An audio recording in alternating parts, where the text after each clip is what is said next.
Hello, it's Dolly. Today is a bit of a special video because instead of doing my usual art videos, we're going to be building a garage kit figure. Yay! For those of you that don't know, garage kits are a type of figure that comes completely unpainted and broken into many parts, and you get to assemble and paint it yourself. Most garage kits are made in Japan, so they can be kind of expensive to get, but I have seen some places that sell garage kits for pretty reasonable prices. Our garage kit is going to be this Mercedes figure from the game Odin Sphere. So let's start by opening her up. So to start out with, she came with a little piece of paper explaining how many pieces she has, which can be very helpful if you've got a lot of small parts. Luckily, Mercedes is made of mostly bigger pieces. This Mercedes figure is made out of resin, so she's going to have some parts where there are these little extra bits on the side, and those come from resin getting a little bit out of the mold. These are something we'll take care of later, and they're not too big of a deal. I would definitely recommend looking back at your reference image before you decide to cut any pieces off. Some garage kits also have seam lines, which is something you'll probably want to remove, especially if it's on something like the leg, like how Mercedes had. We'll be able to remove that in the sanding phase. So now you're going to want to get a degreaser. I use simple green, and you're going to want to find something large enough to fit your whole figure in and pour the degreaser inside and then place your figure. I do this so that whenever I'm painting her, all of her paint will actually stick. And now you can just leave her here overnight to simmer in her little fairy soup. She's probably fine. After you take her out of the degreaser soup and clean her off, it's time to remove all the little excess resin stuck to her. I used an X-Acto knife to make sure I got it off cleanly. I am gonna have to warn you though, please be careful whenever you use an X-Acto knife. These little holes are kind of like guiding marks on where to drill. These holes are for the metal pins that you're gonna put in later. This is a bit of a nerve-wracking process. You have to be very careful not to drill too far and give her a lobotomy. But once you're finished, you should be able to fit your pins in each of the holes that you drilled. This should help give you a good idea of where to connect everything later. Some smaller pieces won't need any pinning though. Now, we're going to get rid of those seam lines I mentioned earlier. You don't need to sand the whole figure, just parts with really obvious lines that you don't want to see, like on her legs. I used multiple different grits for her, so I could make sure it ended up being smooth. Always remember to be very careful when you're sanding, especially when you have a rougher grit, because sometimes you can lose little details. For figures like these though, I recommend only sanding whenever you see something like a seam line that you want to get rid of. Once you're done, there should be no line in sight. Also, please don't hurt your wrist while sanding. Please. So, when painting, you want to start off with a white primer. This is so the original color of the resin doesn't show up when you start painting and mess up your colors. You can usually find a primer like this somewhere like Walmart. Then you'll want to spray the figure with Mr. Super Clear to make sure nothing happens to the primer layer.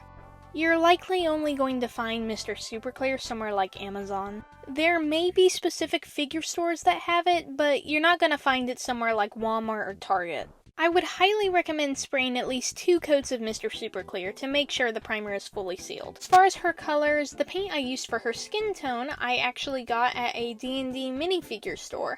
The rest of her colors were just simple apple barrel paints. You can usually find these at places like Walmart.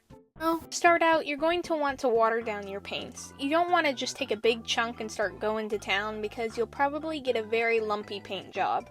Water down your paint and make very thin layers. This is going to take a lot more time, but it'll end up looking better in the end.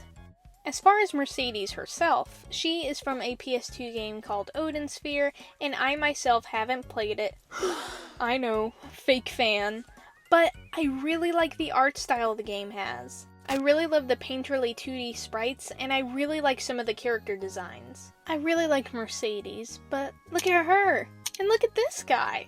I really wish more games had this hand-drawn look for everything, 'cause this is cool looking! I haven't heard many people talk about Odin Sphere, so if you're an Odin Sphere fan, tell me who your favorite character is. Did I completely butcher Mercedes? Please say no. The paint job is definitely the longest part of this project, and Mercedes has a lot of tiny little grooves that you have to be very careful with. I definitely recommend getting very tiny brushes when figure painting, especially when you get to the face. One of the main reasons I chose Mercedes as my first garage kit is because other than being really cute, she reminds me of those weird fairy figures you see at gift shops or like gas stations. She's a gas station fairy. I really like her because of that. She's very nostalgic looking, like those Magi Quest fairies or the CGI Tinkerbell movies. I don't know. I just think she's neat. I've gotta admit that I was most scared to do her face because that is one of the most important parts of a figure. Odin Sphere also has a more specific look than some games, so I wanted to make sure it still looked like it was in the game's style. So I looked at lots and lots and lots of reference photos. I looked at reference photos of Mercedes, of butterflies, of other figures. Just like drawing, I'd have to say that it is very important to use reference photos when figure painting. I decided to add little gradients to her by lightly applying pastels to her hair and cheeks. I'd be very careful when applying her cheek blush. It's way too easy to go crazy. I'd actually recommend crushing your pastels into a fine powder and then putting it on your brush because otherwise it's very hard to pick up. I also decided to make her a special base. She originally just had a very plain base in the reference picture, but I wanted to make it a little cuter, a little fun, a little Y2K. I couldn't stop myself, y'all. The Y2K addiction got me. I decided to go with a pink background and a white heart in the middle, and then just added anything I thought looked nice, so hibiscus are littering this thing. I also thought it would be cute to put her name because I wanted it to still seem like it was made for her specifically. I tried to use colors that were already in the figure, so I stuck with pink, blue, and yellow. After I finished it, I printed it out and put it on the base. I also decided to paint some extra blue on the edges. I don't know, I thought it kinda made it look like a CD. It's cute even if you don't think it's a CD. Now you're gonna want to get some high gloss varnish and varnish her eyes. This is just gonna give it a nice glossy finish and just add some depth to the whole thing. I also added gloss to her wings so she'd have this almost kind of glass effect on her wings. Kind of like, maybe just a little bit like the, gas station fairies. But come on, what can I say?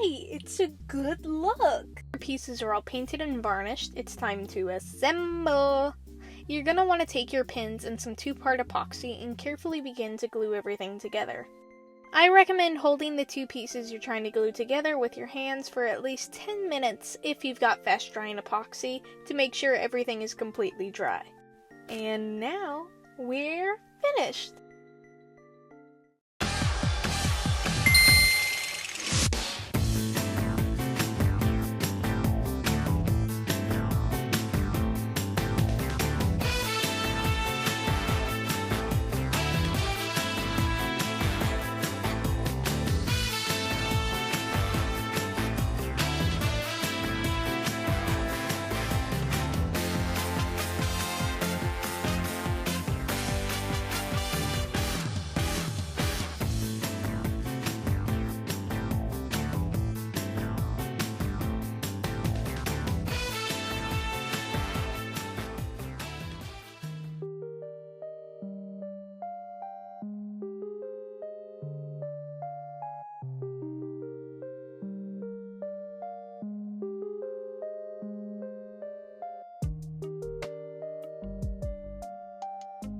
That is going to be the end of this video. I'm super happy with how she turned out. I would definitely recommend to try out a garage kit if you ever get the chance. I learned a lot of different things from this, and just that itself is great, but she's also going to be extra special to me because I built her. If any one of you have any questions about garage kits, or just figure painting in general, I'd love to try and help answer them.